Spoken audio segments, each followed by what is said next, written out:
tu vis sans Dieu.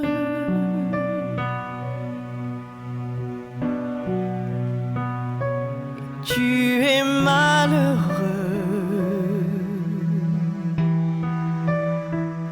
ton cœur est sans bonheur,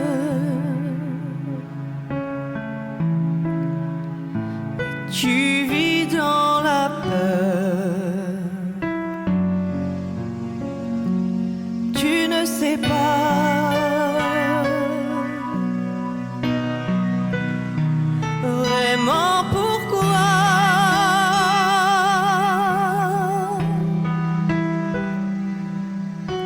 Tu vis comme ça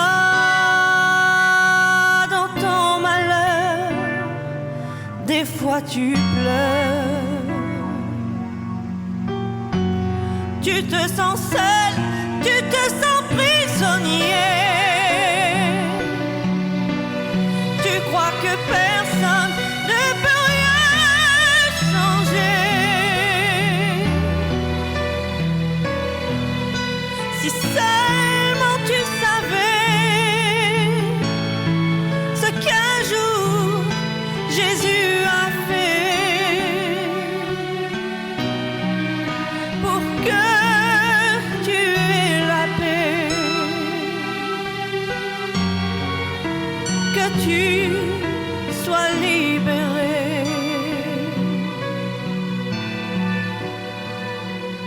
Pour te sauver, écoute ce qu'il a fait. Quoi de plus fort que l'amour du Seigneur, battu, blessé pour toi, il va jusqu'à la croix. Quoi de plus fort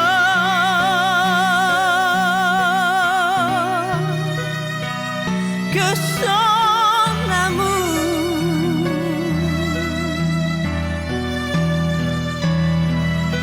Il t'a aimé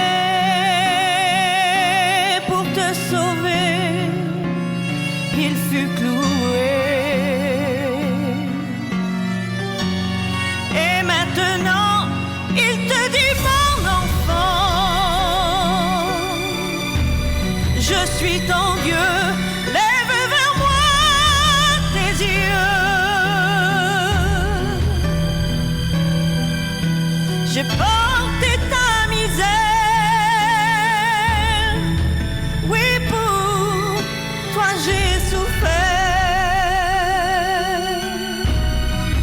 Je suis le seul qui peut vraiment te rendre heureux.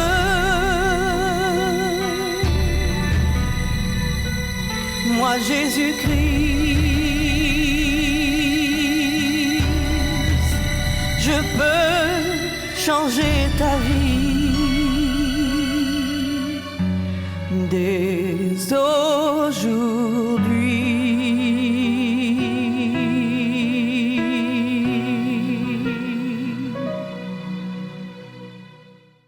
Voilà, bonjour à tous. Je suis très heureux de pouvoir partager avec vous le message qui pour moi, et pour la Bible en tout cas, est certainement le message le plus puissant et le seul message dont vous avez besoin de toute façon. J'aimerais vous parler de la croix. Vous savez, la Bible nous dit que la foi vient de ce qu'on entend, et ce qu'on entend ne vient pas de nos expériences ou ne vient pas de ce qu'on peut nous dire ou nous faire croire. La Bible nous dit que la foi, elle vient de la parole de Dieu. Et j'aimerais lire avec vous quelques textes de la parole de Dieu pour introduire mon message. Mais j'aimerais avant tout vous dire que Dieu vous aime. Et que cette réunion, elle est faite pour que vous sentiez aimé par Dieu. Il faut vous sentir aimé par Dieu. Vous savez, pendant que je priais avant de passer derrière ce pupitre, Dieu me montrait des gens qui étaient dans des situations terribles, des hommes et des femmes qui étaient liés par le péché, liés par l'alcoolisme, liés par la drogue, liés par de mauvais caractères. Et Dieu me disait, je les aime et je veux les transformer. Je veux leur faire comprendre que je les aime et que je suis la solution pour eux. Et voilà ce que nous dit la parole de Dieu. La parole de Dieu nous dit dans le livre des Corinthiens, chapitre 1, au verset 18, « Car la prédication de la croix est une folie pour ceux qui périssent, mais pour tous ceux qui veulent bien croire, tous ceux qui vont voir cette réunion et qui vont croire que la solution est possible, que la porte de sortie, elle existe. Bien, pour tous ceux qui vont croire, la Bible nous dit que la prédication de la croix, c'est une puissance de Dieu, capable de briser toutes les chaînes, capable de briser toutes les habitudes, capable de briser tous les mauvais serments, toutes les mauvaises décisions. La Bible nous dit que les Juifs demandent des miracles, les Grecs recherchent la sagesse, mais nous prêchons Christ crucifié. Christ crucifié. Scandale pour les Juifs, folie pour les païens, mais puissance de Dieu pour tous ceux que Dieu appelle. Et j'aimerais te dire, toi qui écoutes ce message, que Dieu t'appelle. Dieu t'appelle à être heureux. Dieu t'appelle à passer par la croix. Dieu t'appelle à croire à la puissance de la croix pour ta vie, pour ton foyer, pour tes enfants, pour ton corps, pour ton âme, pour ton esprit. Il est écrit ceci, il nous a arrachés au pouvoir des ténèbres, Colossiens chapitre 1, verset 13. Il nous a arrachés au pouvoir des ténèbres et il nous a fait passer dans le royaume de son Fils bien-aimé. Étant unis à lui, nous sommes délivrés. Pourquoi ? Parce que nous avons reçu le pardon des péchés, le pardon des péchés. Et c'est ce que j'aimerais te parler aujourd'hui. Le Christ est capable de te pardonner. Il est capable d'effacer ton ardoise. Il est capable de transformer ta vie. Il est capable de te laver. Il est capable de purifier ta conscience, purifier tes mains, purifier ton cœur. Vous savez, celui qui a écrit tous les textes que je vous ai cités, c'est l'apôtre Paul, Saul de Tarse. C'était un homme d'une érudition et d'une connaissance, d'une culture extraordinaire, à un tel point qu'un jour il va parler à un homme politique de l'époque. Et cet homme va tellement être touché par le savoir de Paul qu'il va lui dire, Paul, ton grand savoir te fait déraisonner, tu connais trop de choses, tu es trop intelligent, tu connais trop de langues. Mais quand Paul parlait des vérités de la parole de Dieu, vous savez, on peut parler de plein de doctrines aujourd'hui.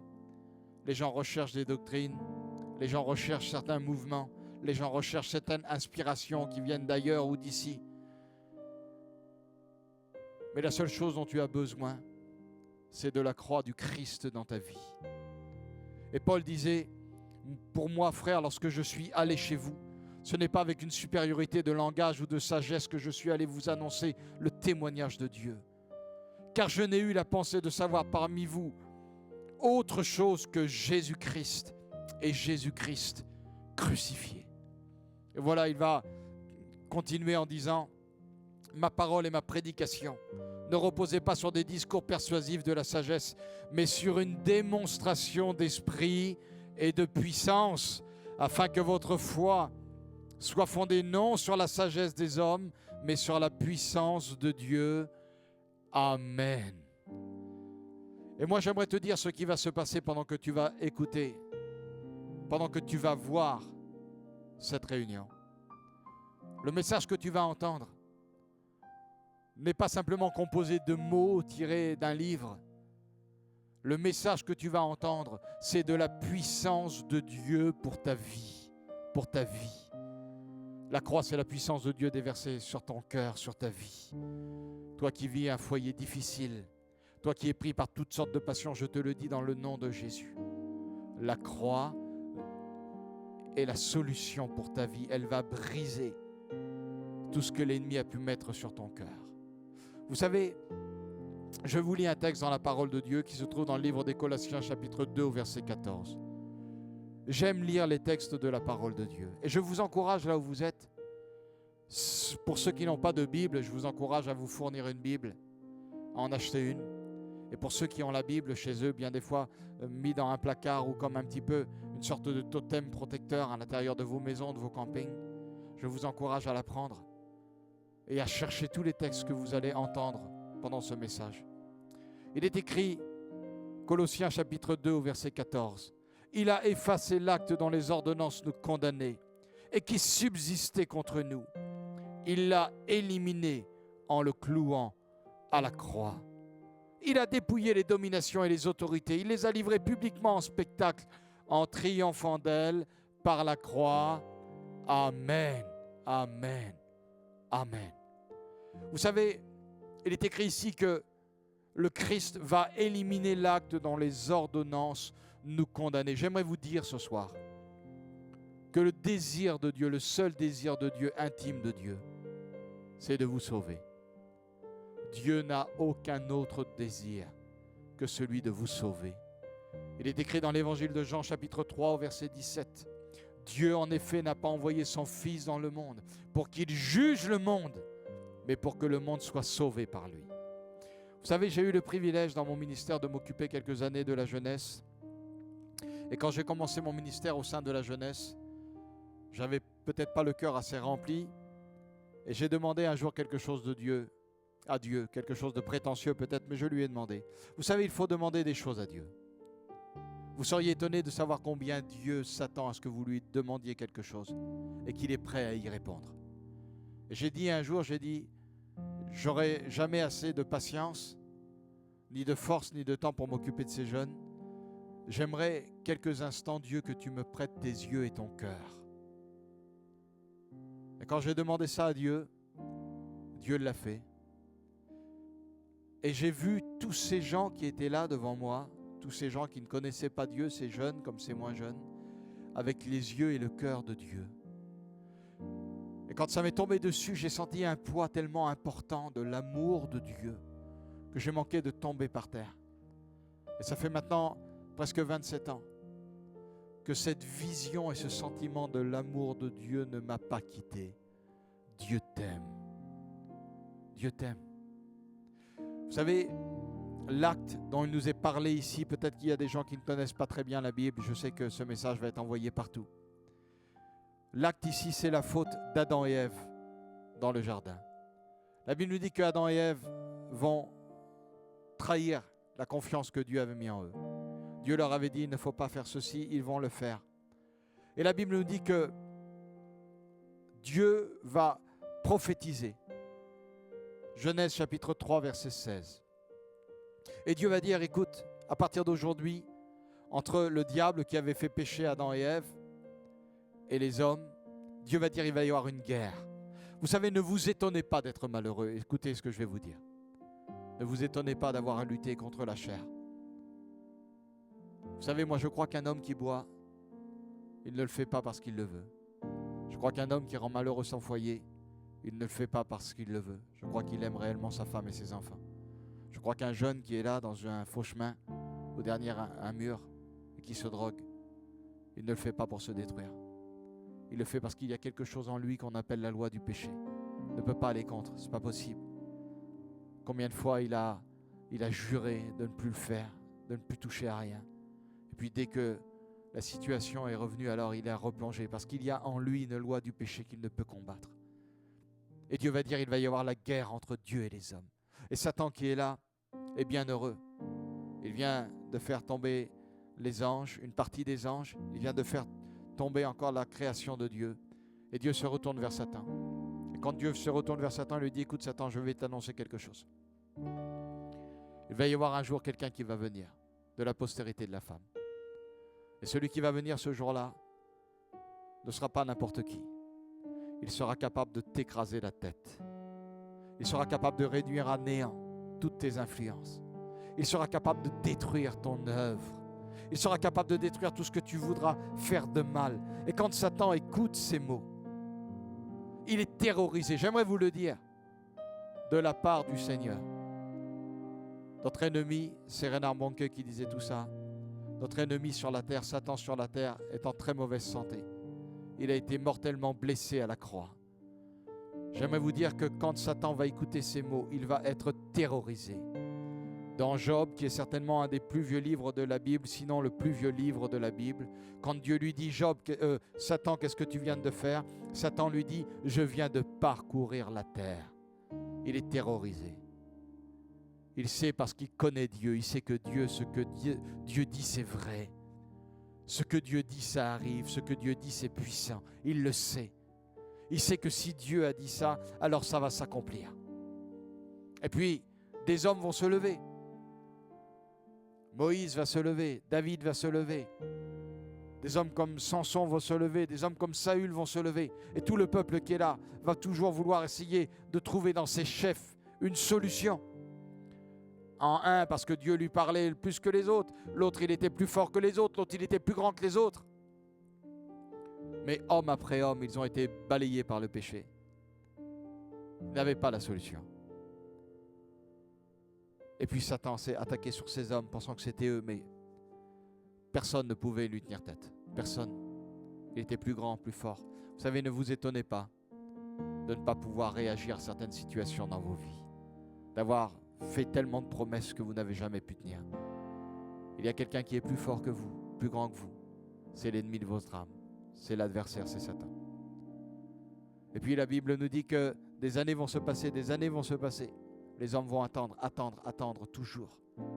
Et puis Satan va attendre aussi l'arrivée de cette prophétie. Et puis pendant 400 ans, Dieu ne parle plus. Dieu ne parle plus pendant 400 ans. Pendant 1500 années de Moïse jusqu'à Jésus, 1500 Pâques, où des millions, voire des milliards d'animaux vont être sacrifiés, là où le sang va couler.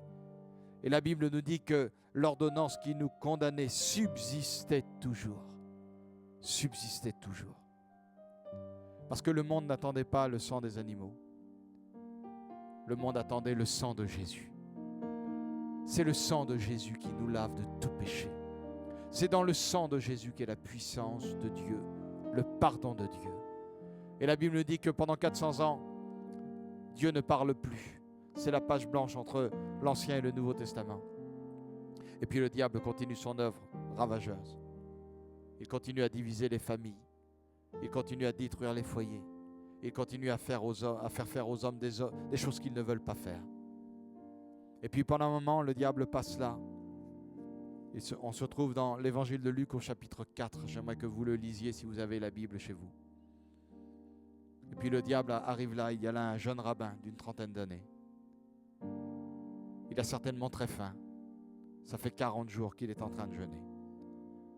Et puis le diable s'arrête. Et quand il arrive sur cet homme, il dit, c'est une proie facile. Je vais lui proposer du pain, il va manger. Je vais lui proposer la gloire, je l'ai proposé à tellement d'hommes. Ils sont tous tombés dans le panneau. Je vais lui proposer d'être grand, je vais lui proposer de faire plein de choses, de mettre Dieu à l'épreuve. C'est rien, ça, je connais les hommes. J'en ai fait tomber tellement. Mais ce jour-là, le diable se frotte, ou le diable fait face à celui qui est la réponse de Dieu pour tous les hommes, à celui qui est la réponse de Dieu pour ta vie. Ce jour-là, le diable fait face au Fils de Dieu, Jésus-Christ de Nazareth, le sauveur de tous les hommes. Et pour la première fois depuis sa longue existence, le diable tombe sur le héros de Dieu, le victorieux. Il est écrit dans Zacharie chapitre 9 au verset 9. Il sera appelé le juste, le victorieux. Et pour la première fois de sa vie, il rencontre quelqu'un qui est plus fort que lui, quelqu'un qui est capable de lui tenir tête, quelqu'un qui est capable de lui dire non. Et le diable sait que c'est perdu d'avance. C'est pour ça qu'il va tout faire. Il attend l'instant propice. Oui, mais l'instant propice, c'est 3 ans et demi ou 3 ans plus tard. C'est la croix. Et là, ce jour-là, l'homme qu'on va mettre en croix n'est pas un homme qui subit, n'est pas un homme qui va à la croix en pleurant. Vous savez, quand on regarde la passion du Christ, bien des gens, quand ils regardent ce film, quand ils voient les souffrances du Christ, ils ont ce sentiment de dire pauvre Jésus, on lui a fait du mal. Les gens pleurent sur Jésus. J'aimerais vous dire qu'il ne faut pas pleurer sur Jésus à la croix. Non, il faut remercier Jésus à la croix. Jésus n'a pas été à la croix en pleurant. Jésus a été à la croix en vainqueur. C'était le victorieux pour tous les hommes. Et puis, j'aimerais vous lire simplement quelques mots de la parole de Dieu, très rapidement. Cela fait maintenant un quart d'heure que je vous prêche la parole de Dieu. Il est écrit ceci. Jésus à la croix. Écoute, toi qui as ce besoin d'être purifié de ton péché, toi qui veux changer de vie aujourd'hui, tu veux changer de vie. Tu veux changer de vie, tu cherches par tous les moyens de changer de vie. Eh bien, j'aimerais te donner la solution. La solution pour changer de vie, c'est Jésus-Christ de Nazareth. Il est écrit, il a effacé l'acte dont les ordonnances sont condamnées. Il a effacé la condamnation qui demeurait sur tous les hommes. Il l'a éliminé en le clouant à la croix. Amen. Et ce mot ici, éliminé, c'est le même mot que dans 1 Jean chapitre 3, verset 5, où il est écrit que Jésus apparut pour ôter les péchés. Amen. Et quand nous étudions la parole du Seigneur, parce qu'il faut étudier la parole du Seigneur, Jésus va dire lui-même, sondez les Écritures. Il faut étudier la parole de Dieu qui est la vérité. La Bible, c'est la vérité. Bien des hommes ont cherché la vérité, mais la vérité se trouve en Christ. Le mot ici, détruire, c'est un mot grec aéro qui signifie prendre ce qui est pris, enlever, s'approprier, prendre par force. C'est reprendre quelque chose. Vous savez que la terre où vous vivez n'est pas une terre qui a été faite à l'origine pour vous faire souffrir. La terre à l'origine a été créée pour les hommes et les femmes, pour qu'ils puissent vivre heureux. Et quand le diable dit à Jésus, tu sais, tu vois tous ces royaumes, ils m'ont été donnés. Satan ne ment pas, pour une fois il ne ment pas. C'est une vérité. Quand Adam va pécher, il va donner les clés du royaume à Satan. Et puis le Christ est venu faire quelque chose. Il est écrit dans Luc chapitre 19 au verset 10, et je vous encourage, vous qui avez la Bible et qui connaissez un petit peu les mots français, à lire ce texte. Il est écrit que le Fils de l'homme est venu chercher et sauver ceux qui étaient perdus. Et quand nous lisons la parole de Dieu, nous voyons que le mot « ceux » ici n'est pas destiné à des personnes, bien que Jésus est venu chercher et sauver tous les hommes qui étaient perdus et toutes les femmes qui étaient perdues. Ici, il y a une situation qui avait été brisée. Ce, c'est quelque chose d'indéfini. Mais ce n'est pas les personnes. Il s'était passé quelque chose entre Dieu et les hommes. Quelque chose avait été perdu. Quelque chose avait été cassé. Le Christ est venu remettre à la vie ce qui avait été perdu. J'aimerais te dire que peut-être que ta situation avec Dieu, elle est brisée, cassée. Tu ne te sens pas aimé de Dieu. Quand tu regardes tout ce qui se passe autour de toi, ce que tu vis dans ta santé, ce que tu vis dans ton cœur, dans ton corps, dans ton foyer, peut-être que tu crois que Dieu t'a abandonné, que Dieu ne prend pas soin de toi. Peut-être parce qu'il t'est arrivé des problèmes dans la vie, tu crois que quelque chose a été cassé. Eh bien, j'aimerais te dire que c'est un mensonge. Parce que le Christ, il y a 2000 ans, est venu réconcilier l'homme avec Dieu. Je te le dis, tu peux être réconcilié avec Dieu. Il faut que tu donnes ton cœur à Dieu, donne-lui ta vie. Donne-lui ta vie. Il est écrit dans la parole du Seigneur qu'il a dépouillé les dominations. Et le mot dépouiller, ça veut dire il a désarmé. Il a désarmé. J'aimerais te dire que l'ennemi qui te combat, si tu donnes ton cœur à Dieu, si tu te places du côté de Dieu, si tu acceptes la croix, l'ennemi que tu combats est un ennemi désarmé. Le Christ ne l'a pas désarmé aujourd'hui. Le Christ ne le désarmera pas demain. Il ne l'a pas désarmé hier. Il y a 2000 ans à la croix que le Christ l'a désarmé. Alors tu te dis, Soigny, tout ce que tu me dis c'est bien, mais je souffre, c'est dur, je n'ai pas la force, j'y arrive pas. Il a tellement d'armes contre moi, j'essaie de m'en sortir, mais j'y arrive pas. C'est parce que Dieu n'est pas avec toi, dans ton cœur, dans ta vie. Et tu essaies de t'en sortir par ta propre force. Mais j'aimerais te dire que si tu veux laisser rentrer dans ton cœur le plus fort, le plus grand, le vainqueur, le victorieux, alors la Bible nous dit que celui qui vit en nous est plus grand que celui qui est dans le monde. Amen. Tu veux peut-être pour la première fois de ta vie te lever de là où tu es assis et proclamer à partir d'aujourd'hui, j'accepte Christ dans mon cœur. Je me repens. J'accepte le victorieux et je veux être victorieux. Je te le dis dans le nom de Jésus, si ta prière est sincère, si tu demandes pardon à Dieu, si tu confesses tes péchés, que tu lui donnes toute ta vie, tous tes péchés, si tu passes par la croix, alors tu auras le droit de te lever. Tu auras le droit de relever la tête. Tu auras le droit que cette honte qui couvre tes épaules ou ta vie depuis toutes ces années s'en aille. Parce que tu deviendras un enfant de Dieu. Il est écrit dans la parole du Seigneur, 1 Jean chapitre 3, verset 8, « Le Fils de Dieu apparut afin de détruire les œuvres du diable. » Jésus n'est pas venu pour apporter une religion. Jésus n'est pas venu pour apporter une philosophie. L'œuvre du Christ, ce n'était pas de nous laisser un livre ou un roman. Et j'ai commencé par ces mots quand je vous ai parlé de puissance au début de cette réunion. L'œuvre du Christ, ce n'est pas de vous dire comment faire. Le Christ ne vient pas vous apporter une ordonnance ou des conseils de vie ou une amélioration de vie. Le Christ est venu pour détruire les œuvres du diable. Le Christ, c'est de la puissance. La croix, c'est de la puissance.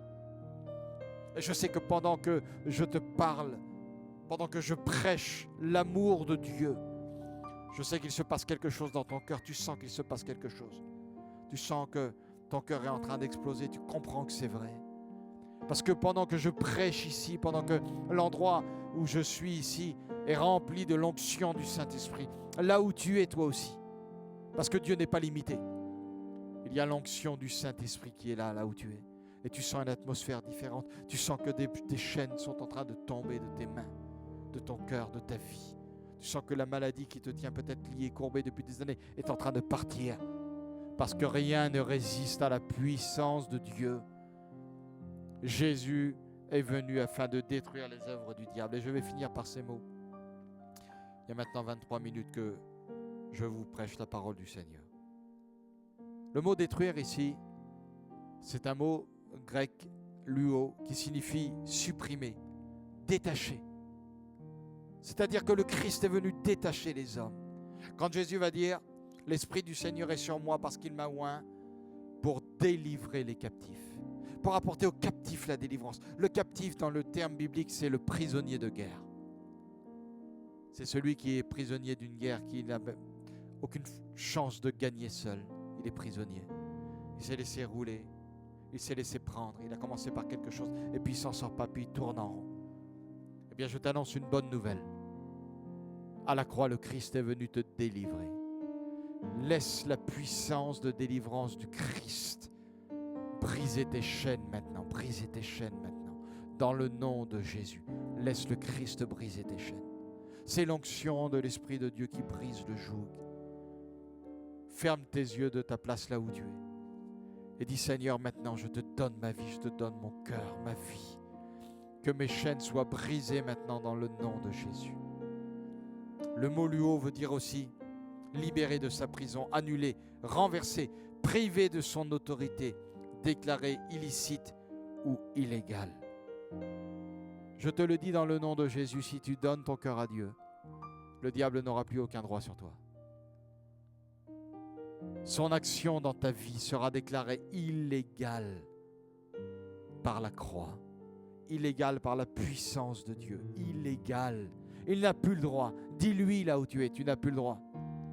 Je te laisse plus faire, tu n'as plus le droit. Je me range du côté du Christ. Je me range du côté de Jésus. Je passe par la croix. Je passe par la croix, je demande pardon à Dieu. Je me réconcilie avec Dieu en Christ. Je veux que le sang de Jésus coule sur moi. Et si tu es couvert par le sang de l'agneau, le sang de Jésus, le diable n'a plus de pouvoir en toi. Il est obligé de partir, il est obligé de te laisser tranquille. Il ne peut rien, il est créature. Et Dieu est créateur. Et je finis par ce texte de la parole de Dieu.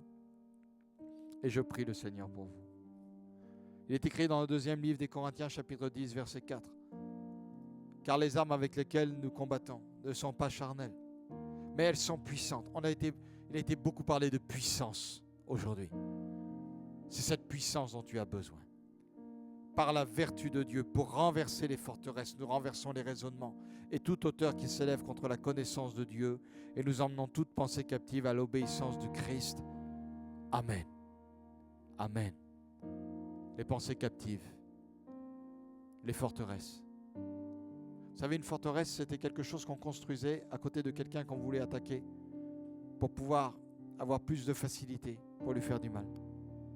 Et combien de gens qui écoutent ce message ont leur pensée captive.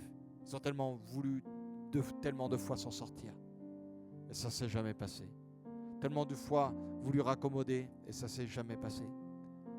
Tellement de fois voulu changer et ça ne s'est jamais passé. Mais j'aimerais aujourd'hui, dans le nom puissant de Jésus, renverser toutes ces forteresses. Que ces forteresses soient renversées dans ta vie maintenant, dans le nom puissant de Jésus. Que toutes tes pensées captives, tu es captive par l'échec, tu es captif par la déception, tu es captif par la douleur, dans le nom puissant de Jésus. Il libère maintenant ton esprit. Parce que ce que Dieu veut, c'est que tu arrives à la connaissance de sa volonté. Et la volonté de Dieu, c'est de t'aimer. Vous savez, la croix, c'est la preuve. Des fois, des gens nous disent, oh, tu sais, je t'aime mon frère, je t'aime ma soeur. Inquiète-toi pas, si tu as besoin de quelque chose, je serai là. Puis c'est Napoléon qui disait, tombe dans le malheur, tu compteras tes amis. Mais Dieu a prouvé son amour. Dieu n'est pas qu'un parleur, Dieu prouve. La Bible nous dit que alors que nous étions encore des pécheurs, Christ est mort pour nous. La Bible nous dit que Dieu a tellement aimé les hommes qu'il a donné son Fils unique. Il a donné, il aime, il donne, afin que tous les hommes et toutes les femmes puissent s'en sortir, puissent éviter l'enfer et puissent vivre éternellement heureux avec lui. Amen. J'aimerais prier pour vous maintenant. Seigneur, c'est devant toi que nous sommes. Nous te disons merci pour la croix. Nous ne voulons rien annoncer d'autre que la croix. Source de salut pour tous les hommes. Source de salut. Et nous avions l'habitude de chanter ce cantique de la croix, la grâce coule. Je te prie maintenant pour tous ceux qui vont écouter et voir cet enregistrement. Que la grâce de Dieu coule sur eux maintenant, inonde sur eux. Là où la grâce abonde, alors le péché est obligé de partir. Obligé de partir. Où le péché abonde, la grâce surabonde. Seigneur, je te prie pour tous ceux qui ont des besoins dans leur corps, dans leur cœur, dans leur esprit. Qu'ils soient maintenant puissamment fortifiés. Qu'ils comprennent par ce message qu'il faut qu'ils passent par la repentance, qu'ils demandent pardon à Dieu, qu'ils lui donnent leur cœur. Qu'ils passent maintenant par l'acceptation de la croix. Qu'ils soient lavés maintenant par le sang précieux de Jésus. Et le péché n'aura plus de pouvoir sur eux. Le diable n'aura plus de pouvoir. Parce que tu es venu afin de détruire les œuvres du diable et tu as été victorieux. Je déclare sur ta vie maintenant le triomphe de la croix. Je le déclare sur ta vie. Le triomphe de la croix. Que Dieu te bénisse abondamment.